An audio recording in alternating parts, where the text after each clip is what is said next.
Hello, everyone. As we pile in, thank you all for coming. We will get started in a couple minutes here.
All right. Well, we're about 2 minutes after, so I think we'll go ahead and get started.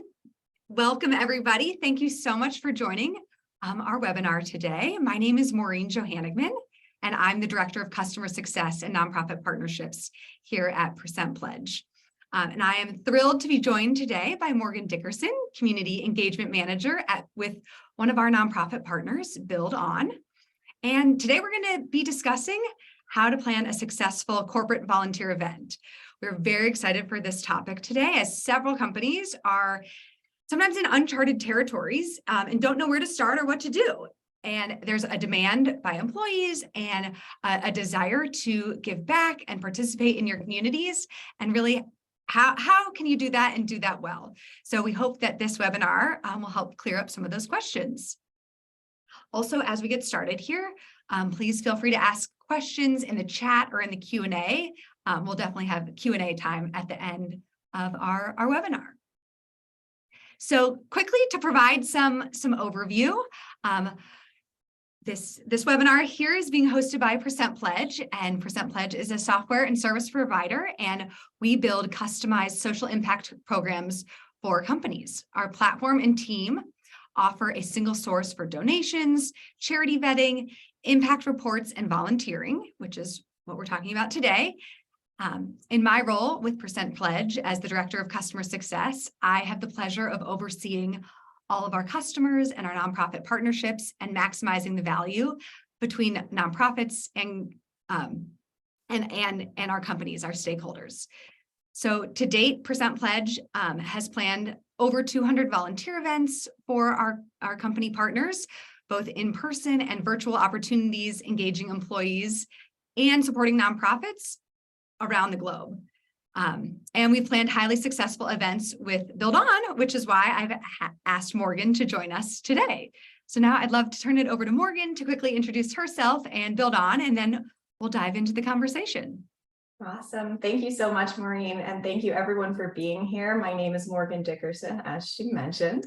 Volunteering has always been a huge part in my life personally, starting from when I was a child. Some of my earliest memories are of volunteering, all the way to when I started my career in the corporate world myself. And all of this leading me to where I am now, working for buildOn, a nonprofit organization, and supporting other volunteers and making an impact in their communities. So I've seen volunteer events from all different angles. So I'm excited to be here for this conversation. To kind of lay some groundwork and add some context, I wanted to share a little bit more about buildOn and the ways that we partner with our corporate partners, kind of leading into this conversation. So buildOn is a nonprofit organization dedicated to breaking the cycle of poverty through service and education. And we do that here in the US by running service learning programming in under-resourced high schools, So buildOn staff partners with teachers in the classroom or runs after-school programming for students to empower them and encourage them to learn about issues that are facing their local communities, and then go and do something about it. So they plan local service projects with nonprofit partners that we work with in the areas, and they end up completing hundreds of hours of service each month. We also work globally to achieve our mission by building schools in economically developing countries. And we're working in communities where where students are walking 30, 45 minutes to a neighboring town to go to class. That their students are crowded in unsafe shacks that are sure to blow over in the next rainstorm, or the students just aren't going to school at all. So we're working in partnership with the remote communities and with the Ministry of Education to really ensure the sustainability of our schools and our projects. And for the 30 years that we've been around, our US students have put in over 2.5 million service hours, all leading and contributing to a graduation rate of 98%, compared to about 60% in the areas where we're working otherwise. And then around the world, we've built over 2,200 schools so that over 300,000 students have a safe place to learn. And so we're always grateful when our corporate partners want to not only support, but get involved and be part of this impact and this work. And throughout this presentation, in this conversation, I'll share, some of the ways that we do. But as a quick overview, buildOn runs 3 different types of corporate volunteer events. One being a virtual service project. And I love this because it really brings out the best of both worlds in allowing colleagues from around the world to connect in a really meaningful way, while also supporting their local communities. We also run service day offerings where professionals are coming together to serve alongside buildOn high school students, perhaps serving in a soup kitchen or helping to clean a park, or tutoring younger students, all while they're tackling some of the most pressing issues in their local communities. And then the last program that we run to get our corporate partners involved is what we call our Trek program, which really bridges to our global programming. It's a fully immersive week-long experience where you're traveling with buildOn to physically help construct these schools in Nicaragua, Malawi, Nepal, wherever it may be around the world. So I'll stop there because I know I spoke a lot, and let's just get into it. Well, no, thank you. This is perfect. And it's so amazing to hear about like the amazing impact that your students are having and the mission of buildOn, but then also the wide variety of ways that volunteers can get involved with buildOn, which is why I think you're a perfect organization to be joining for this conversation. That there are for companies out there, there are so many different ways to volunteer. You can volunteer from your desk at home if you're a remote first company, to being on the ground in another country and having a long opportunity to give back. So I think that's kind of a perfect segue into why corporate volunteering.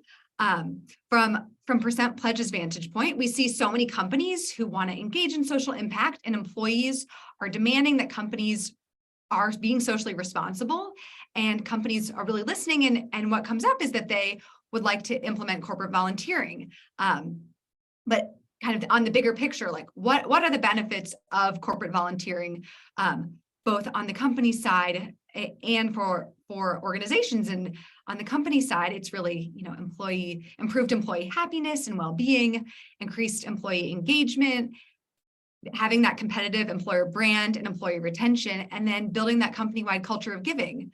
And then most of all, what is so important to remember is that this is not a one-way street, that volunteering and like on any level in your personal life, through work, it's really about helping your community and responding to a nonprofit's needs. So it's really like that is the nexus, and why we're all here to help support our community members and make our world a better place. So Morgan, I think I'd love from your perspective, like why are volunteers so important in the success of buildOn?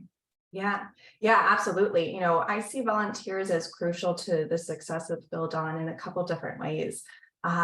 First is the ability to build a connection with our mission and our work. So here at buildOn, we never consider ourselves a charity. We really consider ourselves a movement.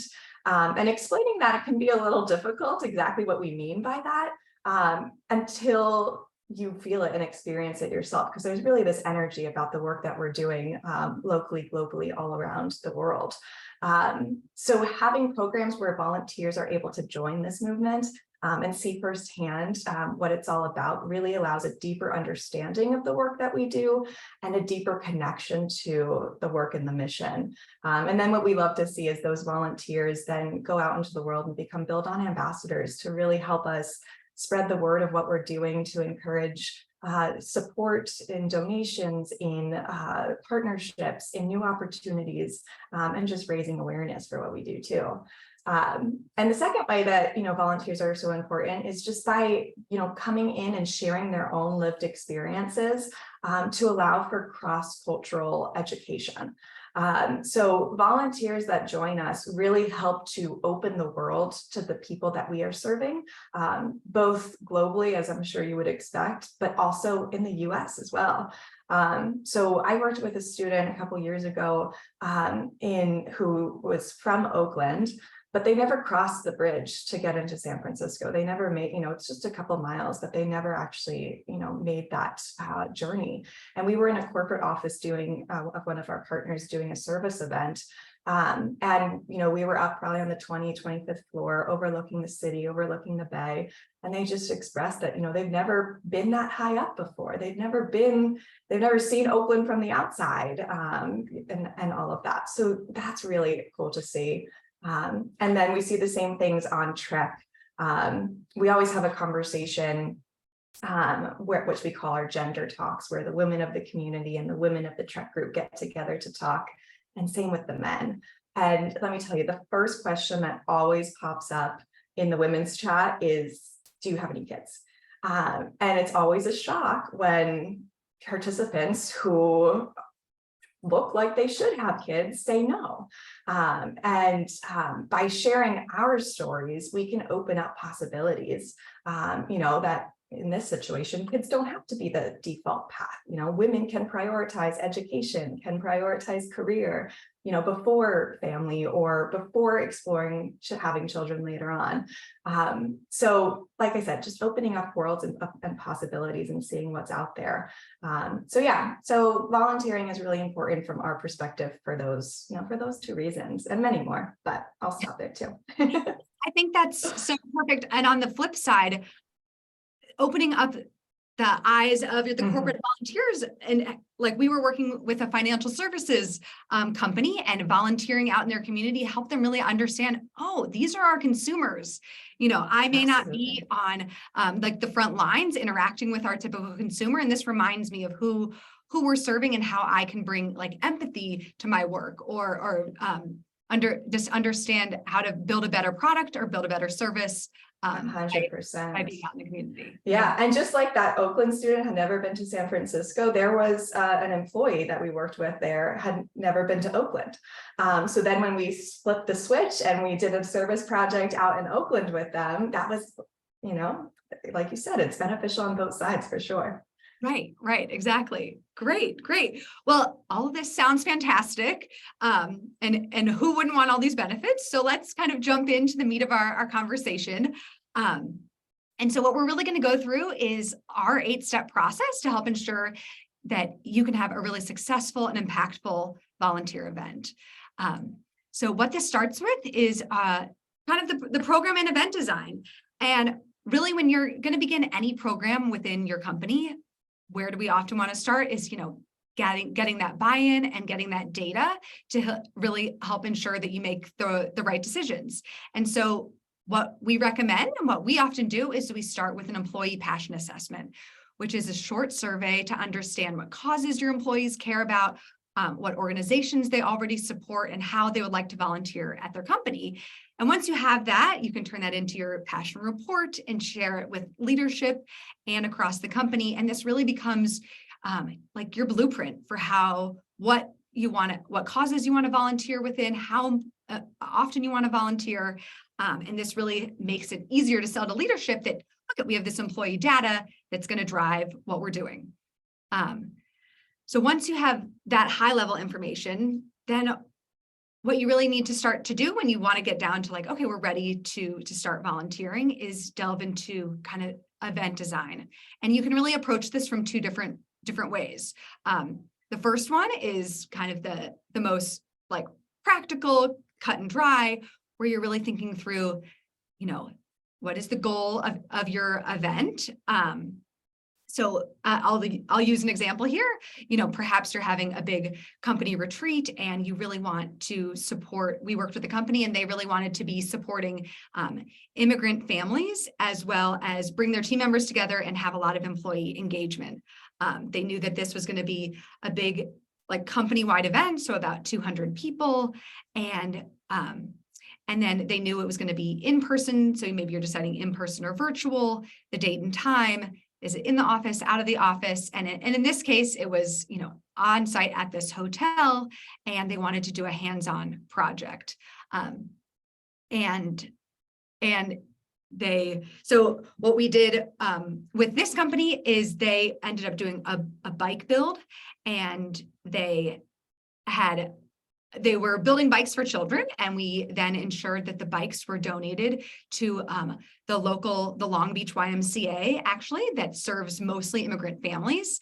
And then not only did the employees get to participate in the bike build, and it's like an awesome team building competition, but then the next day they got to go to the Y and help distribute the bikes to the children and families that go to this Y. So that was a great way to kind of check all of those boxes. But so really at the beginning, kind of knowing all of those details. And one piece that I really want to hit on is that you should plan for knowing, is there budget for this type of event? Is there budget for volunteering? And what is so important to remember is that organizations, and nonprofits, like volunteering takes time and resources on their end, and organizations are doing whatever they can to ensure that they have the revenue to ensure that they can fulfill their mission. So you should have a budget ready, because organizations need those resources, and there's often like supplies or other things that are needed. So that's a key piece here. Yeah, Morgan, I'd love for your input on kind of like, what do you see on the nonprofit side, and for kind of our other way approach for how to think about designing an event.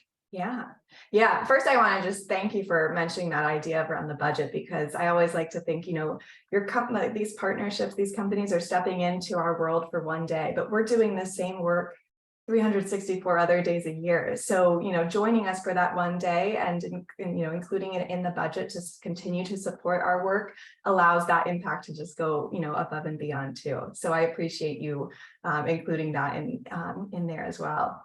But yeah, from that second perspective, or that second approach, if you have all of this information that you outlined ready and handy, that's amazing. And that, allows the conversations to be easy and the planning to kind of continue on smoothly.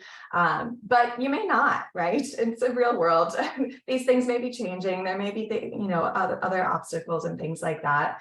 And in that case, I would encourage, corporations to think about your event design in partnership with different nonprofits and organizations that you'd want to work with. So first and foremost, finding and identifying those organizations that align with your values and missions and goals for your company, for your CSR and philanthropic initiatives that your employees are excited about, that they may have expressed in that passion assessment and survey. To really, identify a couple organizations that could be possible to work with. Then, learn about what types of offerings it is that they have. As you may have experienced yourselves, and as you'll definitely learn throughout the entirety of this next hour, hosting volunteer events can take up a lot of time and resources. So oftentimes we do have programs in mind that allow us to easily, incorporate our partners and kind of plug into the work that we're doing. So ultimately kind of coming into this conversation with an open mind to really learn about what types of opportunities are available and are possible, to start kind of crafting it together is a second approach to this idea of designing a program and an event. And one thing I do like about this approach is this idea of it allows us to kind of start thinking about a bigger picture and what a true partnership could look like, rather than just kind of a one-day thing. Okay, someone said that we're all going to be together on this day, so let's make it happen. But okay, well, what happens next quarter when we get together as well? So it starts kind of thinking of approaching this as a true partnership right from the get-go. Right. And really building that like pervasive like culture of giving within an organization, and that there's Yes, partnership that helps ensure that that's happening on both sides. absolutely. Which leads so nicely into kind of the big question that many folks have is like, how do I find organizations? How do I figure out where to volunteer? Who has options? And I think one great place to start is if you do that passion assessment, you've collected information from your employees about where are they already volunteering? They may already have great relationships with organizations, and those organizations would be thrilled to have the whole corporate team come volunteer with them. So that's one great place to start. Another idea is really thinking about, who are the local organizations, the local food banks. If you're focusing on a particular cause, is it hunger and homelessness? Then food banks are a great place to start. Or who are your like after school providers and youth organizations? Think about the cause that you want to focus on, and that can help target your research. And then there's always a lot of cities will have CARES networks or community foundations, which are great ways to start the conversation and find out who might have opportunities and where you can easily plug in and start to learn about your local nonprofit landscape. So if this is your first time doing a volunteer event, it's okay to go with a nonprofit that has corporate partners before and has done this work before. I often would steer you in that direction because it'll make your experience a really strong one and a great first event out of the gate, which is why like the buildOns of the world who have already thought through how they can include corporate partners are such wonderful organizations. And then you can develop that deeper partnership and start to get more customized within an organization. So when you're ready to have a conversation with an organization, there's some key questions that you definitely want to be asking, understanding what the organization's mission is, but what are their needs? How can volunteers be helpful? I think that's first and foremost the big piece to remember. And then, what are those volunteer opportunities? How many volunteer events how many volunteers can be accommodated? There's going to be some sorts of volunteering, like mock interviews, where it's a very one-to-one sort of a volunteer opportunity. So a group of 20 or 30, is probably the max number of volunteers that you can have. Whereas a big outdoor park restoration, the groups can be a lot bigger. And then, really, I think that the big piece when you're having the conversation with an organization as well is getting a sense of what you'll be doing, because that's the question that you're going to get when you come back to your company. Like, can employees and leadership envision how they'll be spending their day or their afternoon with an organization? Sometimes that's the piece that's kind of missed in theory, and then it can get confusing. Like, well, what are we going to be doing? So really understanding that, and then realizing that organizations are super busy, and the ways that they can use corporate volunteers can get booked up like pretty fast. So understanding from an organization, how far in advance do we need to reserve the opportunity, and like the best way to kind of lock it in, and what does that require donation, and then thinking through like other logistics. So Morgan, I guess, from your perspective, like what's an example of a great conversation with a partner who's interested in volunteering, and what's helpful on your end? Yeah. I wanted to share an example of a conversation that I had that's kind of still in the works. with a potential new partner that we're hoping to work with. They didn't have all the details, for what they wanted. So the conversation kind of looked like that second approach that I spoke to earlier. So they first shared with me some of their challenges and goals and more about the culture of their company as it relates to volunteering. So they shared with me things like, first they said, well, pre-COVID, volunteering was kind of all over the place. Everyone was wanting to do it. COVID times, it completely shut down. And now we kind of have this opportunity where we're wanting to move it forward in a strategic and centralized approach. They shared with me that they often involve volunteer events at team conferences and team gatherings and things like that, which is great. But then the people who were traveling in didn't necessarily feel as much of a connection. Okay, so you come to Chicago and you build a bench for a school, and then you go back to your home in London and it's kind of distant and disconnected. They shared with me that their company offers volunteer time off and has a good culture of philanthropy. And different groups care about a bunch of different things that they want to kind of accommodate. And then they shared lastly that, they're based in the Bay Area, but they have team members all over the world, especially now that they went fully remote. So they shared all of this kind of information with me. And then, following, I shared with them what buildOn is all about, what our offerings are when it comes to corporate partnerships, and, answered and some of these questions that you outlined as well. And we kind of came together to brainstorm what we could do together to help them achieve their goals while working around those challenges. So what we're hoping to do is build out a full partnership with multiple different opportunities for their employees to stay involved so that they have a little bit more of a cohesive approach to their volunteering strategy. One thing that we talked about wanting to do was host a service day in Oakland at their next conference when they gather everybody at their headquarters in the Bay. But then have some virtual opportunities set up and on the calendar so that those global staff can still feel the connection to the work. And those are going to cover a bunch of different areas too, so that all of those interests and cause interests are there. And then we're hoping to take advantage of that, fully philanthropic culture that they already have. And really play with that to almost gamify volunteering for them. So that we'll host a trek as a reward for the people who volunteer the most or are most involved or things like that. So we were really able to have this conversation, a really great conversation about, what we can do to support and help each other in achieving goals. And like I said, this is a new partner, so wish us luck in continuing all of this going out. But it really was a great conversation and a good look into what that, more gray area approach looks like, as opposed to okay, this is what we're doing, because we get that too, and that's wonderful and that's great. But this idea of this gray area, I just wanted to shine a little light and add a little color too. Yeah, which is why also like buildOn is such an awesome organization to be a partner with, because you work locally in the US, you work globally.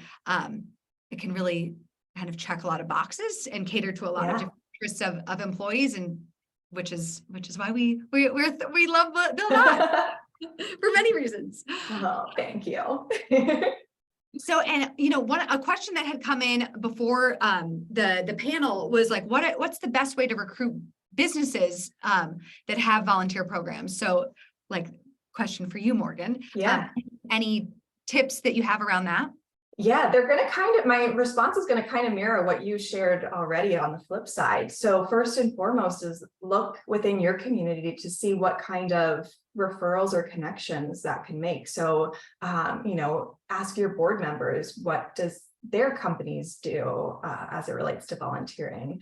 If you have staff that have family members who are in the corporate world, what do their companies look like? And can there be any connections made that way? Similarly, like to what we were talking about, doing your own research and outreach to find the alignment in missions and work and goals. So that's the same thing nonprofits can do, do that outward research as well. And then lastly, showing up in the right communities like this one, for example, and joining these types of conversations to really get, your thumb on the pulse of what is happening, to find natural ways that you may be able to kind of work in and kind of achieve that idea of like partnership. Great, perfect. Thank you. Yeah. So let's kind of keep moving along. So then after, you perhaps have, one volunteer option or a couple options. You're going to need to go, if you're like within a company, you're going to need to go work this around your organization, and really sell it. And so, what we have found is that, it's really important to have gathered all of the information, have a lot of those kind of preemptive questions, gather all your information. Here's, on the screen here is an example of how we display volunteer project options, and bring that passion report data with you to help make your case. And then one thing that we would really recommend is that when you're ready to move forward with a volunteer project, don't wait. The needs of organizations change throughout the year. What they're doing, in the first quarter of the year is not what they're doing at the holiday. They're going to be doing a lot of different things, have a lot of different needs.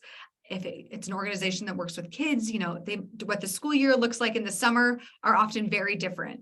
And remember, budgets can be spent within your organization, and the organizations, and frankly, just get booked. Like a lot of, around Earth Day, this month is a super busy time for a lot of environmental organizations. And so waiting till March to figure something out means you're going to have less options. And then be sure to kind of think through those last logistics of like, how are we going to get, volunteers to the site, or how are we going to have them do volunteer signups? How are we going to know who's attending? Or are we going to allow, is this the whole team isn't being invited, so we're just going to send out a calendar invite? Like those pieces may seem like small and not important, but when that's not your day job, thinking about transportation, it's something that you're going to need to figure out. Morgan, any tips on that kind of selling it within your organization? Yeah. No, I think, like you said, partnering the opportunities with the what did you call it? The passion report is really going to be beneficial. And then from a nonprofit perspective, the only thing I want to add is, there's a lot that's going on behind the scenes from the nonprofit side. Once we, select the event that's happening. So just being understanding of that, and then being respectful of that, just like Maureen, you said, timing and commitment and things like that is really going to be beneficial and crucial on our side.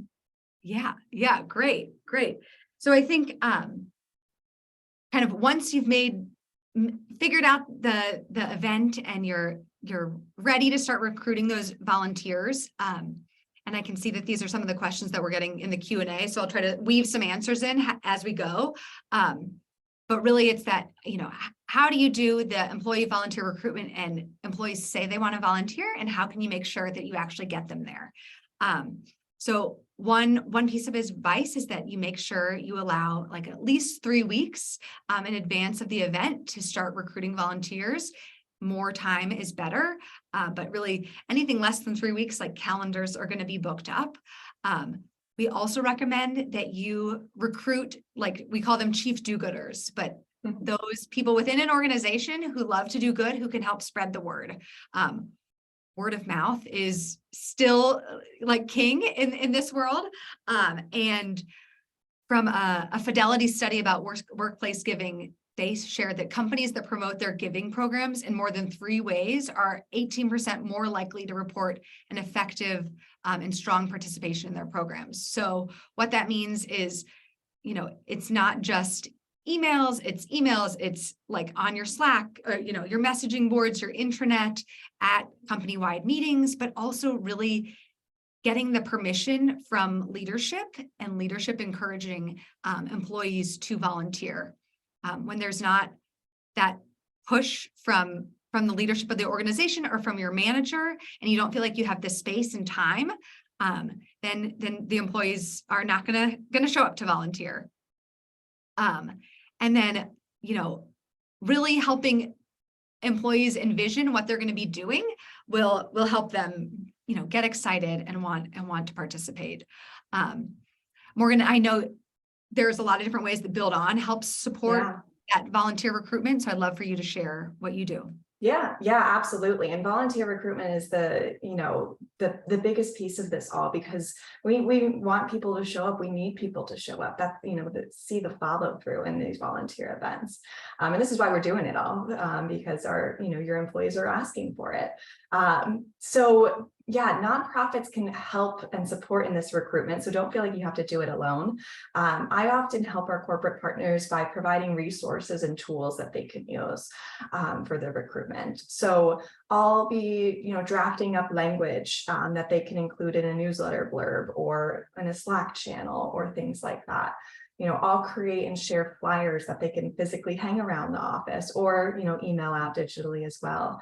I'll share different videos and testimonials from some of our other previous partners. That's usually really helpful in kind of, to your point of understanding, okay, what is this going to look like for me and why should I want to do this?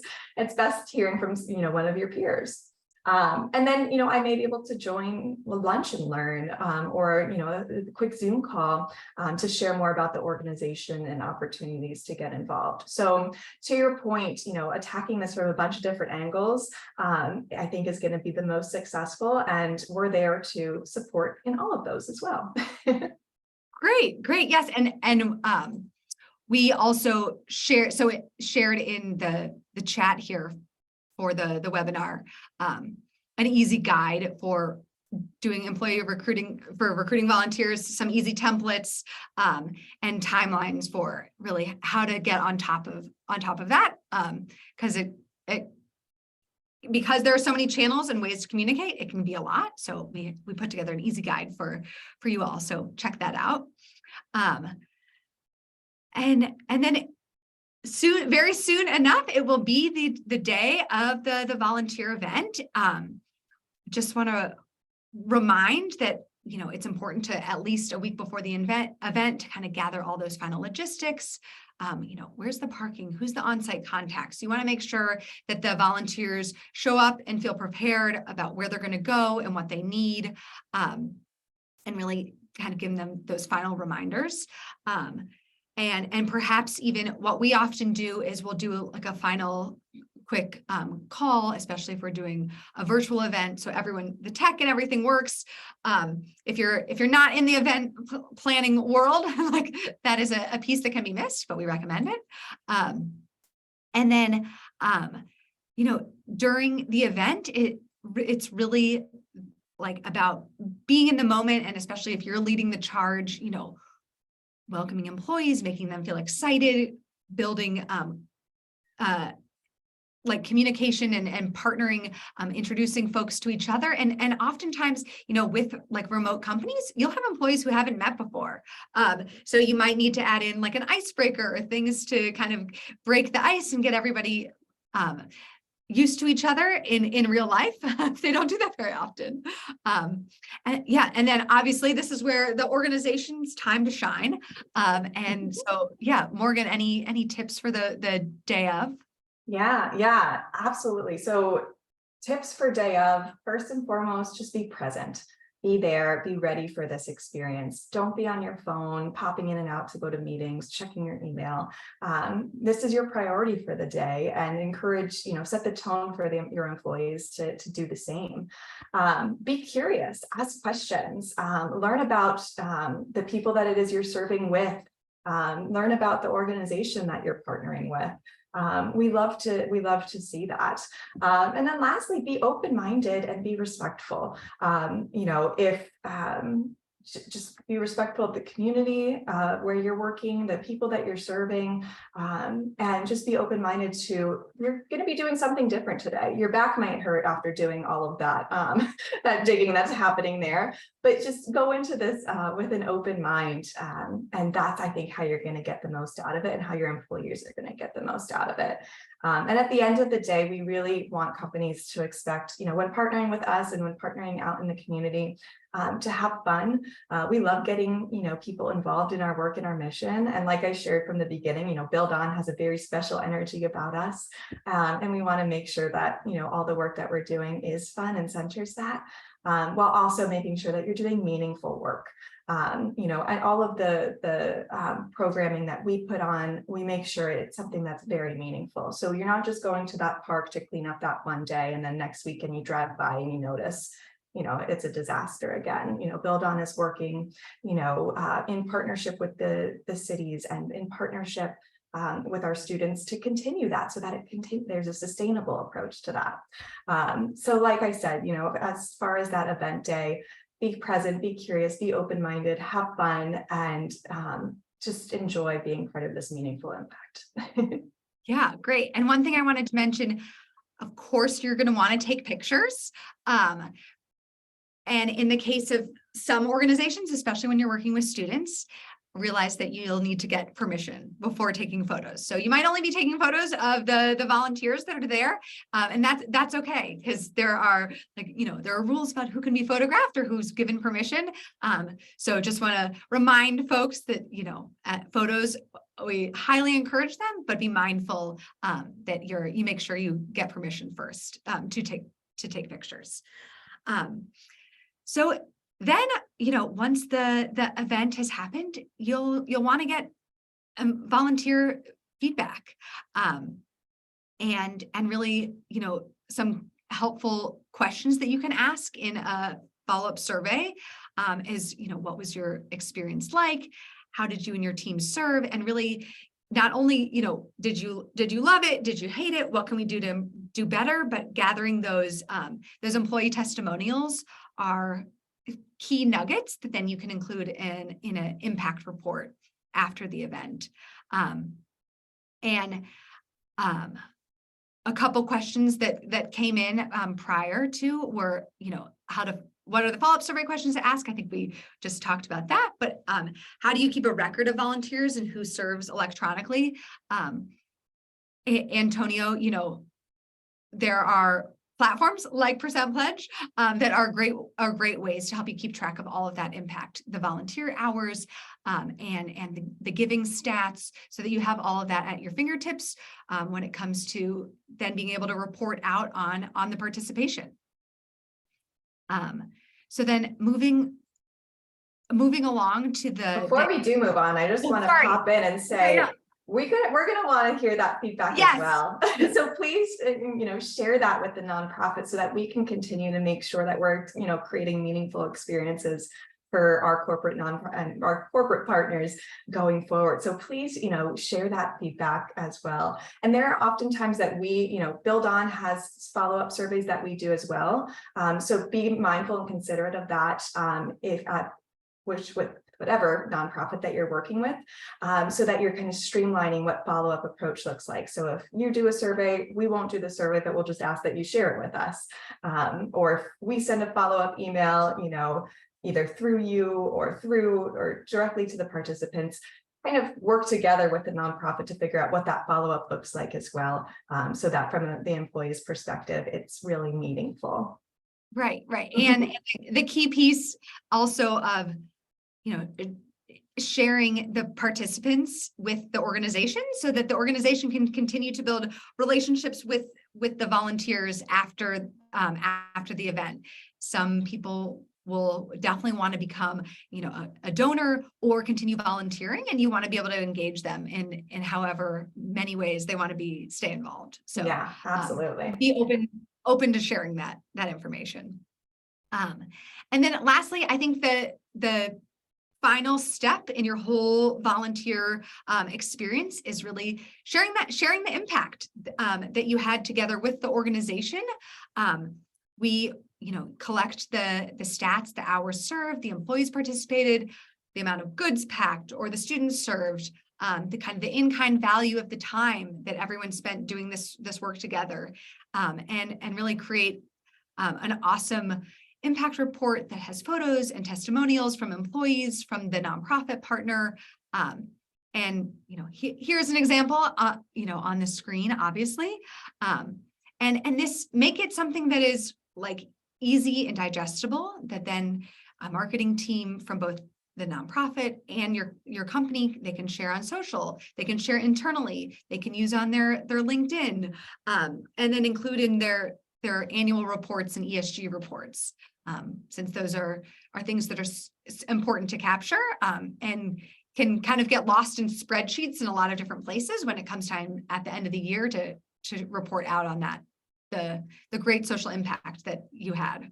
And then Morgan, I know that buildOn does a lot to help support on that sharing that impact feedback. So I'd love. Yeah, I was just going to pipe in here too and say the same thing of lean into, the nonprofit partnership to see how they can support in some of this too. So at buildOn, we can share photos from the event. So Maureen, to your point about being considerate and being mindful, we'll be able to make sure, we get, permission or needed or whatever it is, to share those photos. We'll probably want to do some sort of thank you message or follow-ups or share next steps or how you can get more involved with the whole community. If you're posting on social media, we'll send some social media love. We'll reshare that. We'll share follows and all of that. And we have typically nonprofits have an impact report, whether that be an annual report that you can see how your work kind of plugged into this bigger picture and contributed to a greater impact. Or specific to your programming, we can share how many students were involved during your service day, or how long it took the school to be complete once you did that trek. So yes, there's always opportunities for the nonprofit to support in this side as well. So lean into that partnership and kind of understand what's possible. So to make your life easier when you're sharing out the stories. Exactly. And that's, that's the fun part afterwards, and leads into step 8, which is just, celebrate your impact. So yeah, that kind of encapsulates like the process, which can, is something that folks can get bogged down in when it's not their day job. They've joined a culture committee or an ERG or a volunteer team, or they're on the people team, and the people team now is asked to plan volunteer events. It's like, where do we begin? So kind of with that, I think we can jump into Q&A. We have a couple on the screen. We have some that have come in through the chat and the Q&A. So we'll just kind of dive in here. One of the questions is for companies with volunteer councils and ERGs, how do you balance membership in both? And we're seeing that people gravitate to ERGs. And I would say, Jackie, we are seeing the same, that folks do gravitate towards ERGs, and ERGs really want to connect with communities, and both bring in having like more education style volunteer events where you're learning to become an advocate and an ally. And that's a really great way to use nonprofit and community partners who are experts in making change in that particular cause area, have them come in and speak to employees and help educate, or share the love out in the community and do a volunteer event with an ERG.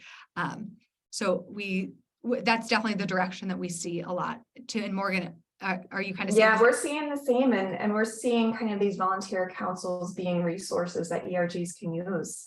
So when they want to, it's Black History Month, and they want to do some sort of something good for the community, turning to volunteer councils who are almost experts in these nonprofit events and partnerships, and we see that we do see that a lot too. Great. Kind of integrating it into all fibers and all areas of the corporation, I think, is when you see the most success and the most meaningful and genuine volunteer opportunities. Right, exactly. It's like creating that culture of philanthropy, weaving it through where it's not, it naturally supports the work and the business that you're already a part of. Absolutely. I think we got several kind of questions about how to do volunteering in a remote setting, either if it's a hybrid or 100% remote, like what are some what are some opportunities for volunteering? So Morgan, I'll give a Yeah. quick plug to let you shout out some of the Yeah. buildOn's virtual opportunities, and then I can share a couple as well. Awesome. Yeah, no, thank you. So during COVID, we kind of had to pivot because so much of our volunteer opportunities were hands-on to really get that fully, immersive experience. And when we weren't allowed to be together during the COVID times, we pivoted to kind of come up with virtual offerings. So we do a couple different virtual service project topics. One is around environmental justice. So we are learning about environmental justice. We're planting seedlings, and then doing all of this over Zoom. And then what's cool about this is you've got this connection, but then you can take these seedlings and plant them in your community. So you're getting the best of both worlds of being able to get together and work together as a team, but then also supporting kind of your local community. We do the same kind of model by doing care kits. We'll, learn about our unhoused neighbors and create care kits to help support them during some of these rough times. So similarly, you come together virtually to build all of these out, and then you can kind of independently in your own communities, pass them out and share them out and support. So we've also dabbled a little bit with some hybrid events. So similarly, another one of our topics is voting rights. And the project that we do is, making birthday cards for our students who are turning 18 to encourage them to get out and vote and be active members of their, local governments. And how we handled the hybrid is, everyone who was in the office was there together, making these cards, decorating, but we also had people at home on Zoom doing the same thing. So those are a couple kind of projects that we have worked into our offerings for the virtual space. And like I said, I do like them because it really brings together the best of both worlds. Right. And feeling like you can contribute both locally, but like learning on a larger scale as well. Yeah. I think some other virtual volunteer events that we see are really successful are ones that are kind of meant to live online or like in the virtual world. Mock interviews are a really great one. We're all doing interviews online anyways. So students, in high school, in college, in like different sort of training programs, all need that practice. And that's where we can be really helpful. And then other sorts of like citizen scientist or virtual mapathons, things that happen in our virtual world where we need volunteers to help ensure that work can move forward, are some great options that work virtually. Let's see.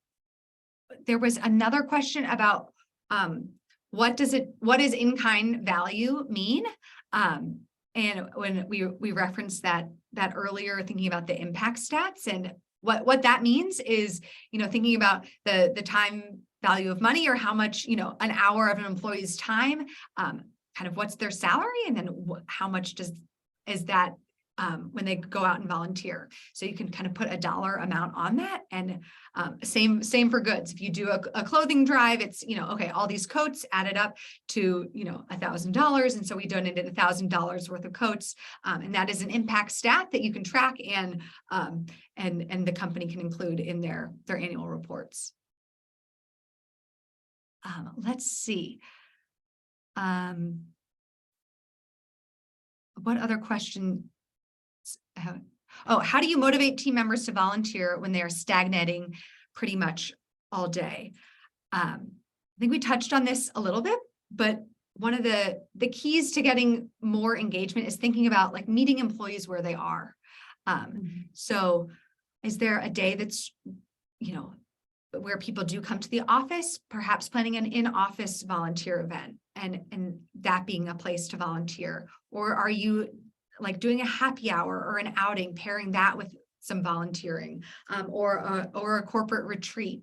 Like we were talking about weaving it into what's already happening and the fabric of the company and the culture. Yeah. And then I think another big one is kind of how can you build volunteering into your overall corporate goals, into KPIs? Like you want it that is something that, employees are kind of being not necessarily measured on, but being held to, and having those overall company goals. And if that is really what leadership is pushing for, 1,000 hours of volunteering over the year,